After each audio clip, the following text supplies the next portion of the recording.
Amanuttaqullaha haqqa tuqatih wa la tamutunna illa wa antum muslimun. Rabbi shrah li sadri wa yassir li amri wahlul 'uqdatam min lisani yafqahu qawli. Allahumma inna nas'aluka fahman nabiyyin wa hifdzal mursalin wa ilhamal malaikatil muqarrabin. Allahumma inna na'udzubika min an nusyrika bika syai'an na'lamu wa nastaghfiruka lima la na'lamu. Allahumma inna nas'aluka al-ikhlas was-sidqa fil qawli wal 'amali. Bismillahi tawakkaltu 'ala Allah wa la haula wa la quwwata illa billah. Kita masih di tema di bab dha'f atau talashil iltizam, lemahnya komitmen seorang muslim dalam memegang nilai-nilai agama ini. Mudah-mudahan kita diistiqomahkan oleh Allah Subhanahu wa taala. Mudah-mudahan kita terus di atas suasana iman seperti ini. Dan saya yakin keberadaan kita pagi ini bukti bahwa kita ini sangat berpegang teguh dengan nilai-nilai agama ini. Mudah-mudahan kita semua istiqomah insyaallah. Andai kata kemudian Allah akan memanggil kita, mudah-mudahan pula insyaallah kita semuanya husnul khatimah. Jemaah sekalian, panjang lebar saya membicarakan poin yang ke-6, salah satu sebab lemahnya seorang muslim, seorang mukmin, bahkan seorang mukmin sekali lagi dalam memegang nilai-nilai agama ini adalah al-mihan wasyada'id. Saya perhatikan 5-6 pertemuan kita bahas masalah ini detail, karena memang inilah karakter orang beriman. Itu pasti ada mihan, ada syada'id, ada ujian, ada benturan hidup, ada goncangan hidup. Alif lam mim, ahasiban nasu ayyutraku ayyakulu amanna wa hum la yuftanun. Akankah menyangka manusia itu akan dibiarkan begitu saja seraya berucap saya beriman atau kami beriman, wa hum la yuftanun, kemudian mereka tidak akan diuji. Jadi orang beriman itu pasti ada ujian, walaupun kita tidak boleh mencari ujian itu, mencari masalah. Tapi kalau ada, kata Nabi, fa idza laqitum fasbutu. Hadisnya cukup jelas itu, la tatamannau liqa'al adu.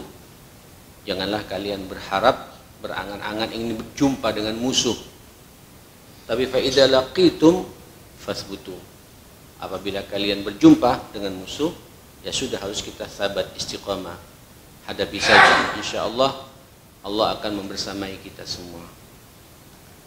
Jemaah sekalian, panjang lebar saya sudah bahas macam-macam ujian itu, dari orang kafir, dari orang munafik, mukmin yang hasud, yang hasad, syaitan yang menyesatkan kita, sampai terakhir adalah hawa nafsu kita ini.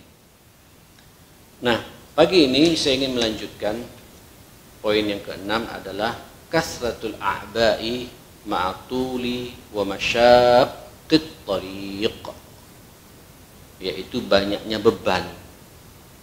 Banyaknya beban ditambah lagi panjangnya perjalanan dakwah atau panjangnya perjalanan perjuangan untuk menegakkan agama ini kita sepanjang kehidupan itu sendiri, jemaah sekalian. Saudara sekalian, kita ini harus pandai-pandai mengukur diri, ya, harus tahu sejauh mana kapasitas kita, kemampuan kita. Beban-beban dalam amal soleh ini untuk kita istiqomai bersama-sama dalam hidup ini kalau kemudian melebihi kapasitas kita, antum pasti muncul dha'ful iltizam ini, lemah dalam berkomitmen ini. Makanya ya akhi, dalam hidup ini harus ada keseimbangan. Harus ada keseimbangan antara beribadah dengan antara kita bekerja, ya, antara berdakwah dengan kita mengurus keluarga di rumah. Ini harus ada keseimbangan. Sebab kalau antum paksakan bab-bab seperti itu, kita ngambil secara pribadi sajalah. Antum senang beribadah, suka sujud, suka i'tikaf di masjid, mohon maaf, dan berlebihan, ya, berlebihan. Kalau dalam bahasa dakwanya itu gulu, ya. Dan ini pernah kita bahas beberapa bulan yang lalu bab seperti itu. Nanti pasti namanya manusia itu ada kejenuhan, stagnan, ya. Sesemangat-semangatnya kita jamaah sekalian, kita manusia, karena kita punya hawa nafsu masalahnya. Ini berkali-kali saya mengingatkan, kita punya syahwat. Makanya dulu ibunda kita Zainab radhiyallahu anha, ini salah satu istri Nabi yang suka mendampingi Nabi ke masjid.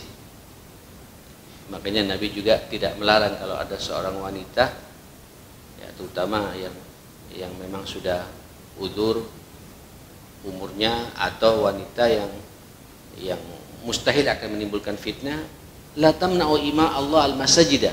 Janganlah, kata Nabi, kalian melarang yang hamba-hamba Allah yang namanya wanita ini, dilarang untuk berangkat ke masjid, karena mereka juga punya hak untuk merasakan nikmatnya sebagaimana kita laki-laki di masjid. Walaupun tetap paling utamanya salat wanita itu di mana? Di rumah. Pernah sekali waktu Nabi masuk ke masjid, jamaah sekalian, tiba-tiba di antara dua tiang masjid itu ada tali yang begitu kokoh, jamaah sekalian. Nabi kaget, ada apa tali ini? Kok diikat begitu kokoh? Para sahabat menjawab, hadza li Zainab ya Rasulullah. Subhanallah. Ini tali miliknya ibu kita, ya, istri Rasulullah, Zainab ya Rasulullah, gitu. Nabi langsung mengatakan, lepaskan tali ini, kata Nabi. Haluhu, lepaskan tali ini, gitu. Ya. Kenapa jemaah sekalian? Nah, rupanya dikatakan oleh para sahabat, Zainab ini suka beribadah dan tidak mau meninggalkan masjid. Ya. Wa idza fatarat, kalau sudah futur, Zainab kemudian nyender, Pak, di mana? Di tali itu, nyender. Dia menikmati, tidak ingin terganggu ibadahnya. Lepas, kata Nabi SAW. Ya, saya khawatir nanti dia fatarat, kalau udah capek istirahat, kata Nabi. Nanti begitu hilang capeknya, perbaharui wudhunya, lanjutkan lagi i'tikafnya. Ya, maka muncullah, Pak, kaidah-kaidah. Termasuk juga ini hampir sama hadisnya dari Rasulullah ketika Salman bersilaturahim dengan sahabatnya yang dipersaudarakan sama Nabi, namanya Abu Darda. Abu Darda. Begitu Salman datang ke rumahnya Abu Darda, dan dia niat memang jamaah sekalian untuk apa? Untuk bermalam di situ, bersilaturahim di situ. Kemudian dibuka pintunya, ternyata yang buka istrinya. Salman kaget karena tampilannya itu jamaah sekalian bukan tampilan seorang ibu yang performa yang baik gitu. Jadi ya mohon maaf jamaah sekalian, mungkin jubah yang dipakai oleh istrinya itu bajunya itu kusut, Pak. Tidak menunjukkan aura seorang wanita yang segar, yang mabaluki gitu. Ada apa denganmu gitu? Langsung dia mengatakan, tu aku kasal Abu Darda la yuhibbud dunya. Saudaramu itu Abu Darda apa? Sudah tidak suka dunia, ya, sudah nggak ngurus dunia, kata dia. Malam tahajud, puasa Daud, gitu. Quran tiap hari khatam. Lagi apa, Pak? Sepintas kita apa jemaah kalian? Wah, luar biasa. Tiap hari menghatamkan Al-Quran, puasanya puasa Daud, tahajudnya sepanjang malam, zikir terus, karena dia mungkin Abu Darda ini memang sudah jenuh dengan dunia jamaah sekalian. Nah, ikhwatal iman, ya sudah, temukan aku. Sudah jamaah sekalian. Pas Sibuk Pak, si Abu Darda masuk ke dapur, dia masak, melihat Salman yang datang. Dan dikatakan sama Nabi, Salman minna ahlul bait. Salman itu sampai dikatakan, ini keluargaku, kata Nabi, karena begitu cintanya sama Rasulullah. Ya. Dimasakkan terus sampai istrinya tidak berbuat apa-apa, Pak. Kan memang sengaja dia ingin menservis saudaranya. Begitu diajak makan, fadl, kul, makan. Dia katakan, ini sha'im.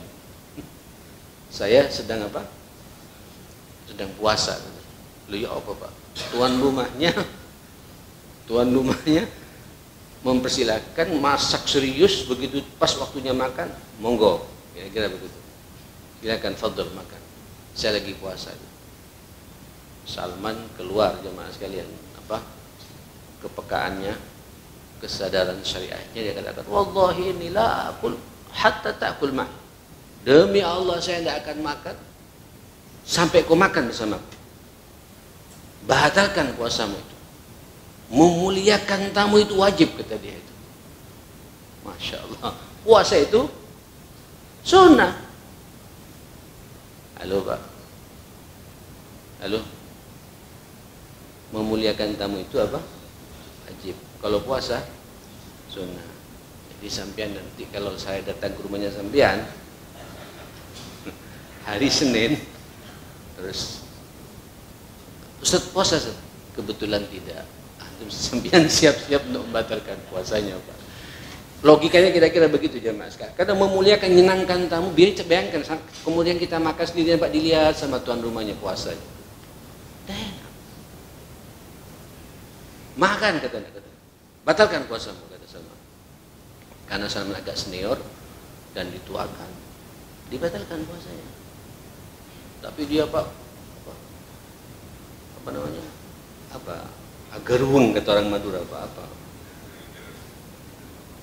Gerundel jemaah sekalian. Nah, kamu ngatur-ngatur. Senior kita, tapi sudah baca. Udah jemaah sekalian, tiba waktunya malam. Dia sudah curiga, Pak. Kenapa dia yang sibuk sampai istrinya tidak boleh bekerja? Dia karena semua kebaikan mau dilakukan oleh dia, Pak. Apa yang terjadi jemaah? Kalian malam waktunya istirahat jemaah. Kalian harus makan di kamarmu. Dikata, insya Allah aku tidur bersamamu malam ini. Salman jam 9 tidur, Pak. Tiba-tiba Abu Darda bangun jemaah sekalian. Bangun mau salat tahajud, Pak. Tidak mau tidur. Ditarik sama Salman. Nom atau urqud, tidur. Ini bukan waktunya untuk salat malam, kata siapa? Kata siapa? Kata Salman gitu. Ya Allah, ini tamu kayak seperti tuan rumahnya saja. Udah. Nanti Pak jam 12 bangun lagi. Salman nggak bisa tidur, tarik lagi tidur. Baru jam 2, jam 3 Salman yang bangunkan. Nah, al-an, kata Salman, al-an. Sekarang ini waktunya kita salat malam. Ayo kita salat malam. Ya, kemudian salat malam. Akhirnya paginya, Pak, jamaah sekalian, ketemu Nabi di masjid salat subuh seperti ini. Lapor si siapa? Si Abu Darda. Setelah selesai, Pak, maaf sebelum ini, dia kata, tak benar kok seperti ini, kata Salman. Aku lihat istrimu juga kayak gitu kok tidak urus. Ini Pak, iltizam secara perhatian dia, komitmen secara syar'i untuk keluarganya nggak diperhatikan karena keasikan beban ibadah yang dia nikmati sendiri. Ada komitmen satu sisi Pak secara pribadi bagus, tapi dia bab yang lain pasti terbengkalai jemaah sekalian. Sampai lihat orang-orang yang fokus pada satu masalah, pasti Pak nanti banyak masalah-masalah yang bermasalah jemaah sekalian. Agama kita ini agama tawazun, agama yang sangat seimbang jemaah sekalian. Subhanallah, kata Salman, tak benar seperti ini. Inna li badanika alaika haqqa. Badanmu kurus tuh katanya. Badanmu punya hak untuk diperhatikan. Wa li ainika alaika haqqa. Kedua matamu juga punya hak untuk diperhatikan. Wa li ahlika alaika haqqa. Keluargamu juga punya hak untuk diperhatikan. Fa'ti kulli dhi haqqin haqqah. Masya Allah, berikan setiap yang punya hak itu haknya. Dan nggak benar seperti itu. Waktunya salat, waktunya puasa, waktunya ada tamu, hormati tamu. Enak agama kita jemaah sekalian. Nyambung jemaah sekalian. Sama lah Pak, di saat waktu pandemi begini sampean sakit, maksa-maksa diri mau ke masjid. Halo, ini sekalian masuk Pak ya. Tidak apa-apa, saya berulang-ulang. Dan ini masjid saya harus menjadi tempat edukasi umat jemaah sekalian. Dalam kondisi sakit, badan meriang, tak enak kalau tidak masjid. Tidak ke masjid gitu. Akhirnya ke masjid, apa yang terjadi jemaah sekalian? Ketularan Pak. Dalam kondisi lemah gitu. Akhirnya sakit. Ketika sakit, belas sampai tidak bisa komitmen. Orang kalau sakit tidak bisa ke masjid lagi. Dan panjang tidak ke masjidnya jemaah sekalian. Orang kalau sakit tidak bisa tahajud lagi, tidak bisa komitmen. Orang kalau sakit tidak bisa tumakninah baca Quran. Orang kalau sakit tidak bisa bersilaturahim, bahkan bekerja pun juga tidak bisa Pak. Terganggu komitmen itu. Jadi ngalir saja agama ini, ma'asyiral muslimin.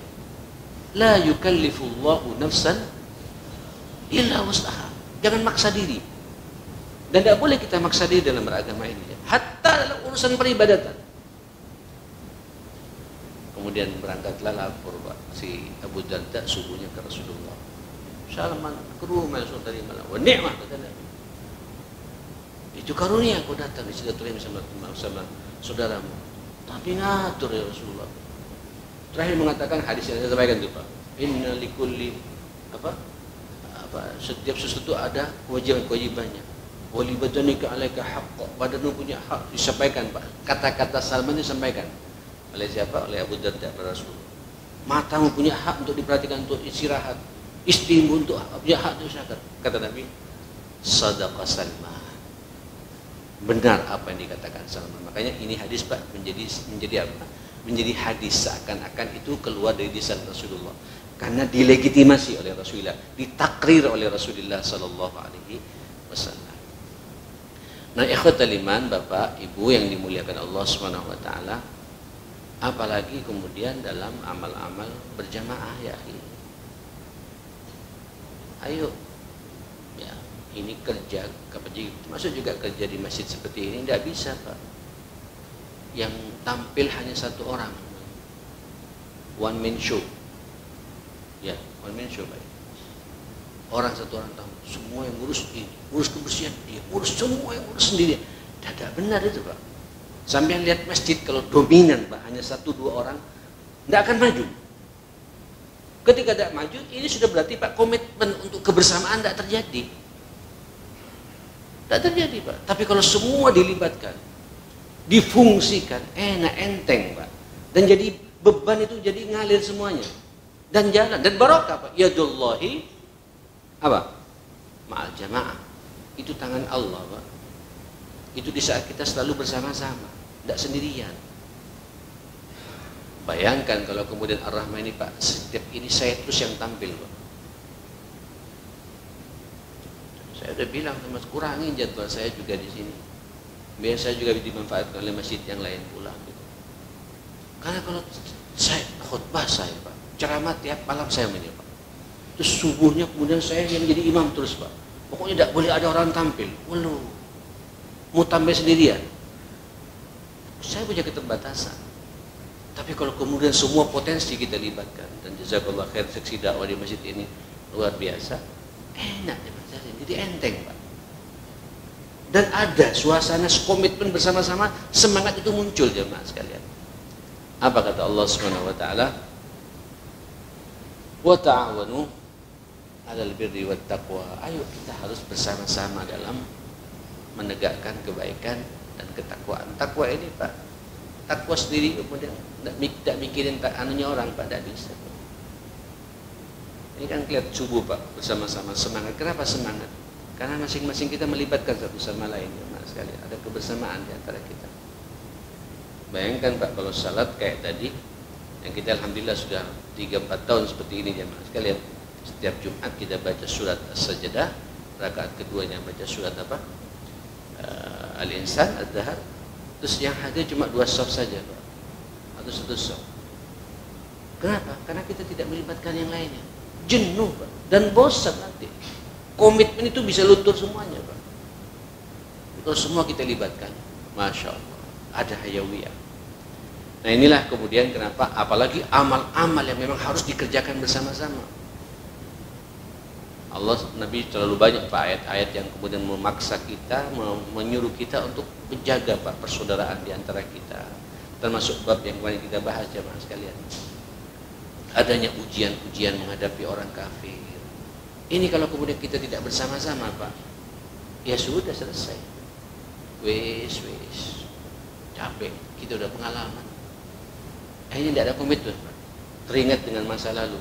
Apa kata Allah? Innamal mu'minuna ikhwah. Orang mukmin itu harus apa? Bersaudara. Fa aslihu baina akhawaykum. Ayo, karena Allah paham betul iman kita naik turun, damaikan persaudaraan di antara kalian. Wattaqullah, imbangi dengan takwa bersama-sama kepada Allah. La'allakum turhamun, nanti Allah akan memberikan rahmat kepada kita. Ruhama'u bainakum, tunjukkan Pak rasa kasih sayang. Kalau sampai tidak ada kebersamaan, tidak ada cinta di antara kita, akan putus pula Pak, akan lemah pula Pak komitmen kita. Saya kemarin pernah menyampaikan ya, kalau antum punya musuh, ini masuk ke masjid begini Pak, ada musuh, sampai tidak konsentrasi Pak, noleh lagi, tidak pulang-pulang orang ini, capek Pak. Ruhama bainahum, ya, Muhammadur Rasulullah walladzina mahu asyidda al kufar ruhama'u bainahum. Saya bicara ruhama di antara kita Pak, sebab kebersamaan di antara kita, cinta yang kita bangun di antara, membuat kita komitmen Pak. Terasa jemaah sekalian. Ya. Ya ayyuhalladzina amanu man yartadda minkum an dinihi fasawfa ya'tillahu biqaumin yuhibbuhum wa yuhibbuna adzillatin 'alal mu'minin a'izzatin 'alal kafirin yujahiduna fi sabilillah wa la yakhafuna lawmata laim dzalika fadlullahi yu'tihi man yasha. Memang ini karunia dari Allah Pak, maka kita harus mencari terus semangat seperti ini. Tapi di situ disebut Pak, adzillatin alal mu'minin, pada sesama mukmin penuh perhatian, care, merendah, ya, merendah, menawarkan kebaikan-kebaikannya pada sesama mukmin. Tidak ada permusuhan. Tapi ketika ada masalah di antara kita, komitmen kita pasti juga ada masalah seperti itu. Terakhir dalam bab ini katakan oleh Rasulullah sallallahu alaihi wasallam, al-mu'min lil mu'min kal bunyan yashuddu ba'duhum ba'dha. Mukmin yang satu pada mukmin yang lain itu ibarat satu bangunan ya. Saling menguatkan satu sama lain. Ini bangunan ini ya. Ini masjid ya. Ada kusen Pak ya. Tidak muncul begitu saja Pak. Di belakang tembok ini ada pasir, ada koral, ya, ada semen, ada besi, ya. Apakah kemudian masing-masing banggakan Pak? Kata besi, tidak ada aku jatuh. Kata semen, ya sakuat-kuatnya kamu gimana bisa nempel yang lainnya kalau tidak ada aku, kata semen. Semen sendiri masa bisa ya? Ada pasir juga dong. Karena gitu Pak. Jadi semua potensi-potensi kita ini Pak, kalau disatukan, dirangkai, Allahu Akbar. Ini dahsyat jemaah sekalian. Tapi sayang yang terjadi pada suasana kita justru itulah Pak. Kenapa komitmen kita pada agama ini bercerai-berai? Karena memang persatuan di antara kita sekarang sedang porak-poranda ya. Sedang bermasalah. Kemarin sudah kita bahas panjang lebar ya tentang masalah ujian-ujian dari pihak luar ini jemaah sekalian. Orang kafir, orang munafik, bahkan sesama mukmin yang hasad di antara kita, akhirnya kita ya kayak gini terjadi Pak. Saya berharap Pak, gerakan salat subuh seperti ini terus muncul dan kita bersinergi. Ini masjid tidak boleh berdiri sendiri. Ayo kebaikan yang ada di Ar-Rahmah, ayo kita bersinergi dengan masjid yang mungkin juga Pak nanti di Masjid Nurul Huda atau Baitul Jannah atau Nur Sabsiyah, Mujahidin, Al-Irsyad, mana lagi Kemayoran. Mungkin ada kebaikan-kebaikan yang ada di situ, kita copy paste Pak. Sebagaimana apa yang kita punya kita tawarkan pula. Ini dahsyat Pak. Komitmen muncul Pak secara berjamaah itu jemaah sekalian. Ya. Dan kita tidak jenuh beragama ini Pak. Kenapa enak ketemu saudara kita senyum, ya Allah nikmatnya. Ya, Ketika ada saudara kita sakit, langsung berpikir Allahu Akbar, Allah ngasih peluang amal saleh bagi saya gitu. Bukan kesakit, waduh ini ngerepotin ini. Obat ini, ya ini harus keluar. Tapi kalau kita bersama-sama, dipikul bersama-sama, ya Allah. Jadi peluang amal saya dan kita ada hayawiyah Pak, ada semangat. Nikmat beragama ini jemaah sekalian. Komitmen kita semakin kuat. Apa kata Nabi? Yashuddu ba'duhum ba'dah. Mathalul mu'minina fi tawaddihim wa tarahumihim wa ta'atufihim. Masya Allah. Kamathalul jasadul wahid. Ini sekarang Nabi mempermalukan kita mukmin yang satu dengan mukmin yang lain dalam cinta mencintainya, dalam kasih sayangnya dan dalam kelembutannya. Itu ibarat satu tubuh. Tubuh ini Pak, tubuh. Idza ishtaka minhu udhun, ada satu tubuh di tubuh kita ada yang sakit. Ishtaka udhun, satu yang sakit. Tada'alahu sa'ilul jasadi bis-sahari wal humma. Seluruh anggota tubuhnya sakit semua Pak. Sampai sakit telinga Pak, sakitnya di sini ya Mas kan ya. Tapi semua kita merasa apa? Merasa sakit Pak.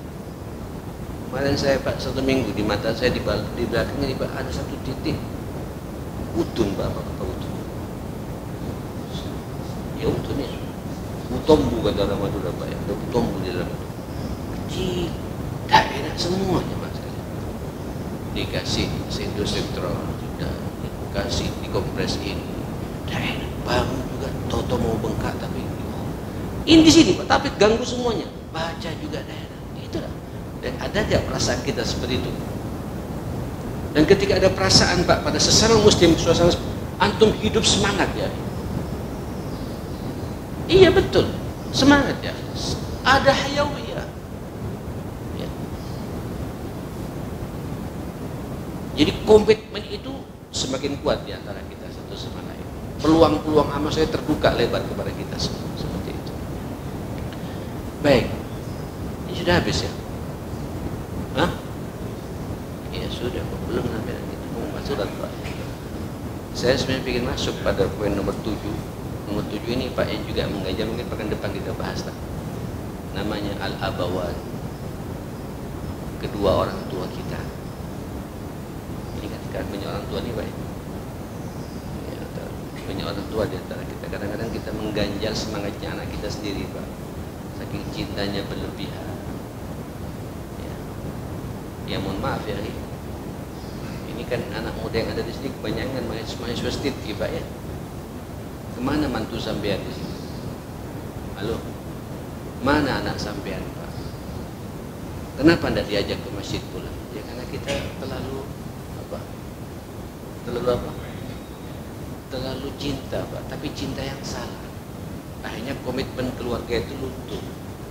Demi Allah ya, ini salat subuh Pak, ini salat subuh Pak, apalagi hari Jumat seperti ini, hari mulia, subuhnya juga waktu yang paling mulia dari salat 5 waktu yang ada kata Nabi. Sampai sampai ketemu dengan subuh besok Pak, sampai dalam genggaman Allah sudah Pak, pasti sudah itu. Karena Nabi mengatakan siapa yang salat subuh berjamaah seperti ini, itu dalam genggaman Allah sampai ketemu dengan subuh berikutnya. Saya yakin jemaah sekalian. Saya yakinnya di pemilihan satu ini. Orang kalau ada subuhnya di masjid, aman sudah Pak. Rezekinya aman, kesehatannya aman. Ada masalah Pak, tapi bisa kita menghadapi masalah itu. Ya, terus ditambah lagi Pak, persaudaraan di antara kita juga kokoh seperti ini, selesai. Tapi banyak orang tua yang kadang-kadang sakno, tadi malam kerjakan kerjaan kantornya sampai jam 12 gitu. Akhirnya Pak, sampean baru bangunkan nanti setelah pulang dari sini Pak, subuh baru mendelik Pak. Tapi ya tidak ada manfaatnya sudah. Nah, bagaimana detailnya? Insya Allah kita sambung lagi di pertemuan yang akan datang insya Allah ya.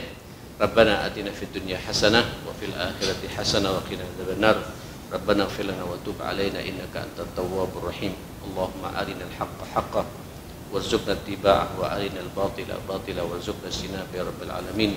اللهم ارحمنا بالقرآن اللهم احفظنا بالقرآن اللهم أكرمنا بالقرآن اللهم اهدنا بالقرآن اللهم سدد لنا بالقرآن حي قيوم برحمتك نستغيث إنك على كل شيء قدير اللهم أرنا الحق حقا وارزقنا اتباعه وأرنا الباطل باطلا وارزقنا اجتنابه يا رب العالمين اللهم إنا نسألك الثبات wal istiqamata fil amri wal azimata ala rushdi wa nas'aluka syukra ni'matika wa husni ibadatik wa nas'aluka qalban saliman wa lisanan sadiqa wa nas'aluka min khairi ma ta'lam wa na'udzubika min syarri ma ta'lam wa nastaghfiruka lima la na'lam innaka anta 'allamul ghuyub ya qadiyal hajat iqdi hajatina ya muyassirul umur yassir umurana Allahumma yassir umur sidqi Allahumma yassir umur atina fid dunya hasanah wa fil akhirati hasanah wa qina adzabannar wa sallallahu ala sayyidina Muhammadin wa ala alihi wa sahbihi wa sallama tasliman katsiran